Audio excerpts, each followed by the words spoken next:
গরম গরম ধোঁয়া ওঠা ভাতের সঙ্গে যদি থাকে এই রেসিপি, তাহলে তো কোনো কথাই নেই।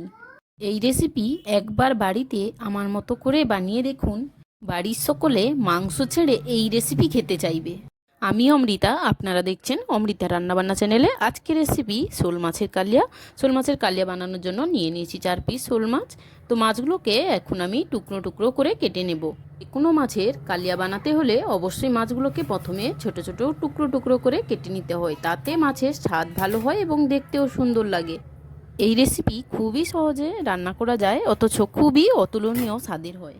এই রেসিপি যাকে খাওয়াবেন তার মুখে আপনার প্রশংসা শুনতে পাবেন। আমি এখন প্রত্যেকটি মাছকে সমান টুকরো করে কেটে নেব। মাছের কাঁটা আছে, তাই একটু কাটতে অসুবিধা হচ্ছে, তবুও আমি দেখব যাতে সমান সমান কাটা যায়। তো এইভাবে সমান করে কাটলে দেখতে অনেক ভালো হয়। আর সমস্ত মাছগুলো সমান করে আমি কেটে নিয়েছি। দেখুন, এবার মাছগুলোকে জল দিয়ে আমি ধুয়ে নিচ্ছি। ভালো করে হাত দিয়ে কচলে কচলে ধুয়ে নিলে মাছের গায়ে লেগে থাকা লালা বা নোংরাগুলো উঠে যায়। তো এখন পরিষ্কার মাছে দিয়ে দিচ্ছি লবণ আর হলুদ। লবণ হলুদ দিয়ে ভালোভাবে হাত দিয়েই আমি মাখিয়ে নিচ্ছি। স্পুনে কিন্তু এত ভালো মাখানো যায় না, তাই হাত দিয়েই সুন্দর করে মাখিয়ে নিয়েছি লবণ হলুদটা। এখন আমি রেখে দিয়েছি রেস্টে কিছুক্ষণের জন্য, আর সমস্ত মশলাগুলো শিলনোড়ায় বেটে নিচ্ছি। তো এই মাছের কালিয়া বানানোর জন্য নিয়ে নিয়েছি লবণ হলুদ মাখানো মাছ, আর নিয়েছি 2টি আলু কেটে নিয়েছি চৌকো চৌকো করে, আর গোটা সাদা জিরে, আর নিয়েছি লবণ, হলুদ গুঁড়ো, নিয়েছি লঙ্কার গুঁড়ো, আর নিয়েছি জিরে গুঁড়ো, নিয়েছি দারচিনি 2টো কাঠ, আর নিয়েছি 3টে লবঙ্গ, 2টো এলাচ, নিয়েছি 2টো তেজপাতা, আর নিয়েছি একটা বড় সাইজের পেঁয়াজ কুচি করে নিয়েছি, আর নিয়েছি এখানে 1 টুকরো আদা গ্রেট করে রেখেছি। আপনারা গ্রেট করে রাখতে পারেন বা বেটেও নিতে পারেন। আর রসুনটাকেও বেটে নিয়েছি, আর বেটে নিয়েছি শুকনো লঙ্কা, 6-7টা শুকনো লঙ্কাকে বেটে রেখেছি। আর এখানে আছে জিরে আর ধনে বাটা, একসঙ্গে জিরে ধনেটাকে বেটে নিয়েছি। আর এখানে একটা পেঁয়াজকে আমি বেটে রেখেছি। এখানে একটা টমেটোকে বেটে রেখেছি। টমেটোটা গ্রেট করে নিতে পারেন বা মিক্সিতে বেটে নিতে পারেন। তো এখন আমি রান্নার পর্বে চলে যাচ্ছি। গ্যাসের ওভেনটা অন করে একটি কড়াই বসিয়ে দিচ্ছি। রান্নাটা আমি সরিষার তেলে করব। যে কোনো মাছের তরকারি সরিষার তেলে বেশি ভালো হয়, আর এই শোল মাছের কালিয়া তো অবশ্যই সরিষার তেলে করবেন, তাতে টেস্ট অনেক ভালো হয়। এখন আমি 2টো তেজপাতাকে কেটে দিয়ে দিয়েছি, 3টি শুকনো লঙ্কা দিয়েছি, 2টো দারচিনি ও 3টে লবঙ্গ দিলাম। এখন দিয়ে দিলাম মুখ ফাটিয়ে 2টো এলাচ। তো সমস্ত মশলা মিষ্টি স্বাদ বেরোনো পর্যন্ত একটু নেড়েচেড়ে ভেজে নিয়েছি। এখন দিয়ে দিচ্ছি সাদা গোটা জিরে ফোড়নের জন্য, দিয়ে সমস্ত মশলাকে আবারও একটু নেড়েচেড়ে ভেজে নিলাম। এখন দিয়ে দিচ্ছি কুচিয়ে রাখা পেঁয়াজটাকে বেশ সুন্দর করে নেড়েচেড়ে আমি ভেজে নেব।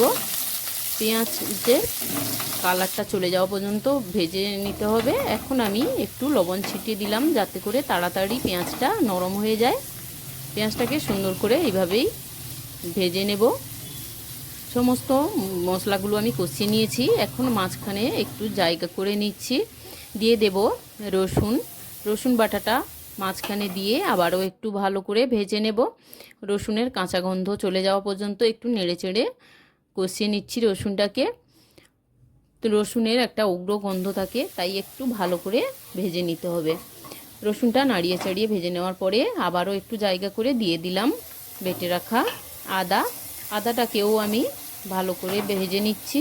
আদারও একটা গন্ধ থাকে, আদার কাঁচা গন্ধ থাকলে তরকারিটা ভালো লাগে না, তাই সুন্দর করে ভেজে নিয়েছি।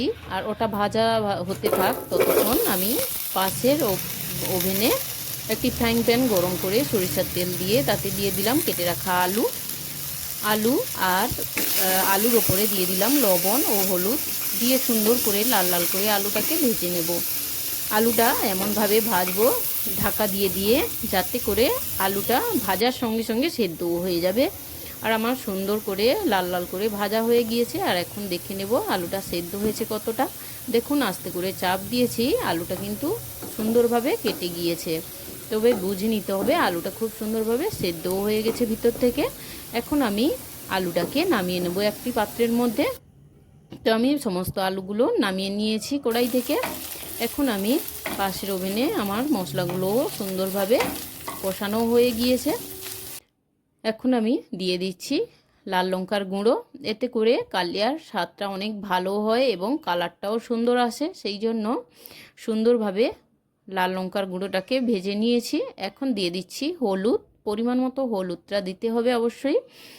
আমার 4 পিস মাছের জন্য আমি পরিমাণ মতন দিয়ে দিচ্ছি লবণ আর হলুদ। এখন লবণ আর হলুদটাকে আমি সমস্ত মশলার সঙ্গে আবারও নেড়ে চেড়ে একটু ভালো করে কষিয়ে নেব। মশলা সুন্দরভাবে নাড়িয়ে চাড়িয়ে কষে নিতে হবে। এখন দিয়ে দিচ্ছি গ্রেট করে রাখা টমেটো পেস্টটা দিয়েও সুন্দর করে নেড়ে চেড়ে নেব, যাতে করে কাঁচা গন্ধ না থেকে যায়।